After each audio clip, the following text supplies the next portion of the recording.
বন্ধুরা, আজকে আমরা স্বামী বিবেকানন্দের জন্মতিথি পালন করছি।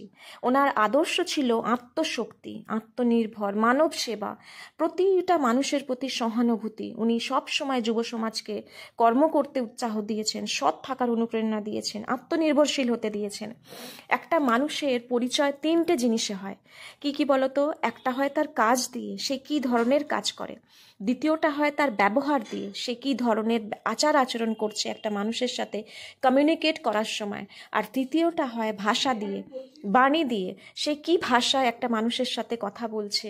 হ্যাঁ, তো আমাদেরও উচিত যে নিজের যখনই এই তিনটে জিনিস একটা মানুষের মধ্যে চলে আসে, তখনই কিন্তু সে মহান হয়ে যায়। তাই আমাদেরও উচিত জীবনে এমন কিছু করা, এমনভাবে নিজের কাজগুলোকে করা যাতে নিজের পেহচান আমরা তৈরি করতে পারি, নিজের পরিচয় আমরা তৈরি করতে পারি। তাই জন্য বলেছে যে কি কাম ऐसा करो कि नाम बन जाए और नाम इतना कमाओ कि नाम लेते ही কাম বান যায়।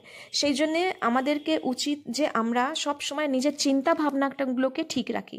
স্বামীজি বলতেন যে আমাদের সূক্ষ্মতি চিন্তা ভাবনা মহাকাশে বিলীন হয়ে যায়। আমরা প্রতিদিন যে ছোট ছোট চিন্তা ভাবনাগুলোও করছি, আমরা বুঝতেও পারছি না সেই চিন্তা ভাবনাগুলো, সেগুলো মহাকাশে বিলীন হয় এবং কয়েক গুণ শক্তি সঞ্চয় করে পুনরায় আমাদের কাছে ফিরে আসে।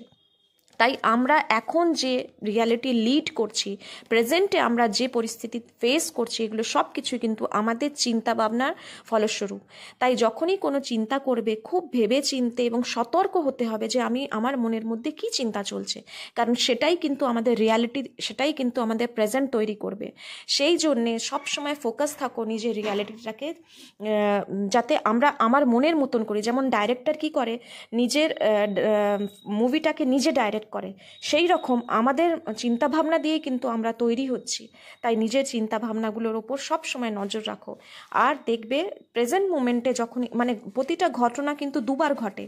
একটা ঘটে আমাদের মাইন্ডে, যখনই কোনো চিন্তাভাবনা আমাদের মাইন্ডে ঘটছে, ধরো আমরা কারোর সঙ্গে কালকে কথা বলতে চাইছি বা ঝগড়া করতে চাইছি, আমাদের কিন্তু সেই ঘটনাটা বা কেউ আমাদেরকে কোনো খারাপ কথা বললো, সেটা কিন্তু আমাদের মাইন্ডের মধ্যে ঘটে চলেছে যে নেক্সট টাইম যখন তার সঙ্গে আমি কথা বলবো তাহলে আমি কিভাবে কথা বলবো।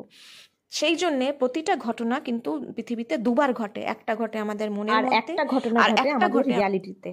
তাই চিন্তা ভাবনাগুলোকে সঠিকভাবে, সতর্কভাবে নিজেদেরকে ভাবতে হবে, তবে আমরা আমাদের রিয়ালিটি চেঞ্জ করতে পারবো। খুব ভালো থাকো বন্ধুরা, শুভ দুপুর। তোমরা সবাই খুব আজকের দিনটা খুব ভালোভাবে কাটাও এবং স্বামীজির সমস্ত যা শিক্ষা দিয়েছে সেগুলোকে আরেকবার আমরা সবাই মিলে সেগুলোকে সেই পথে চলার চেষ্টা করি। ধন্যবাদ।